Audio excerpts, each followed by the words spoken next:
up and welcome to My Point of View. I am your fat and opinionated host, and another one of Bryan Kohberger's neighbors is speaking out. And he actually, I don't even know if it was on purpose, kind of accidentally, revealed some really interesting information that kind of shows how Bryan got caught.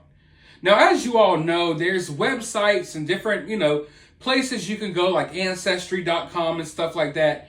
You send them like a cotton swab, you send them a little DNA, and then they can tell you, who your ancestors are, where you came from, what race and nationality you are. Well, it appears that law enforcement used these databases, if you will, to track down Bryan Kohberger's DNA, and then they matched it with other DNA, like the DNA that was left on the sheath at the Moscow house. Now, I want to go ahead and dive into this article, but like I told you all last night, I'm also on a new social media platform called Swagit. It's something like TikTok, but not as toxic and crazy and weird, and you could actually earn money on the app. It's totally free. I'm giving away $100, and I'm supposed to be only doing this for my main channel, but you guys have been supporting this second channel a lot as well. So if you all would like to enter the giveaway, I will post the link below. All you have to do is download the app and follow me, and I'll be giving away $100 sometime early next week. But let's dive into this article. Idaho suspect Bryan Kohberger sent DNA for genetic testing to explore his ancestry, according to one of Bryan's neighbors. Bryan Kohberger told a fellow grad student that he explored his ancestry by submitting DNA for genetic testing, which could shed light on how investigators used forensic genealogy to zero in on the accused quadruple unaliver. The Washington State University PhD candidate, who is charged with unaliving 4 University of Idaho students, mentioned to a classmate living in the same on-campus housing complex in August that he took a DNA test. Kohberger, who was a student in the university's criminology department, asked whether the neighbor could identify his ancestral background, which the man guessed was Italy, the student told the paper. But Kohberger responded that he was actually of German descent. He talked about his ancestors. He had some sort of DNA test. I don't know how he got to that point. It was just very interesting to him, obviously, says the neighbor. The paper noted that the detail could shed light on reports that authorities used DNA evidence to hone in on Kohberger as a suspect in the brutal November 13th unalivings in nearby Moscow, Idaho. A surveillance team that tracked Kohberger to Pennsylvania apparently extracted DNA from the scene, ran it through a public database, and used genetic genealogy techniques to connect the sample to the student through his family members. What most likely happened is that the crime scene was a mess, and there was DNA evidence all over the place. Pete Yakmitz, a security consultant and former FBI agent, says. So what they did was retrieved all the DNA evidence they could, and then they analyzed it. Using the technique, investigators first identify the DNA of the victims and then start looking for DNA of someone who should not have been there.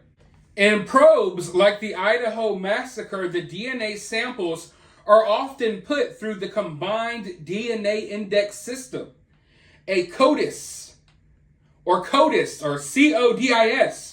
the national DNA database maintained by the FBI. Kohberger's arrest record indicates he left the unidentified weapon's tan leather knife sheath at the scene. The Idaho State Lab identified male DNA on the sheath's button clasp, which was linked to the suspect after genetic material was retrieved from the trash outside his family's home in Pennsylvania. Meanwhile, the neighbor also revealed that Moscow detectives contacted him after they found his cell phone number in Kohberger's phone. He said authorities asked him how we met each other, what was his personality like, these kinds of things. But he declined to go into further detail. The neighbor also said he also provided the detectives with a screenshot of a text thread between the two men. The screenshot reviewed included a phone number with an Eastern Washington area code. One text says, "Hey neighbor, how is your semester so far?" That was a message from Kohberger to the neighbor, but the neighbor says he was too busy to reply. Well, that's a common theme that I find while looking in this Kohberger case, that he would message people, he would reach out to people, attempting to start conversations, attempting to form some type of friendship, relationship, whatever. But often, people would ignore him. Maybe that's another thing that led to Bryan Kohberger's frustration, if you will. But this DNA stuff, I find it really interesting. For one, it's like, I guess if you ever plan on doing something horrible, do not go to Ancestry.com trying to find out who your ancestors are, because the FBI is going to use that against you.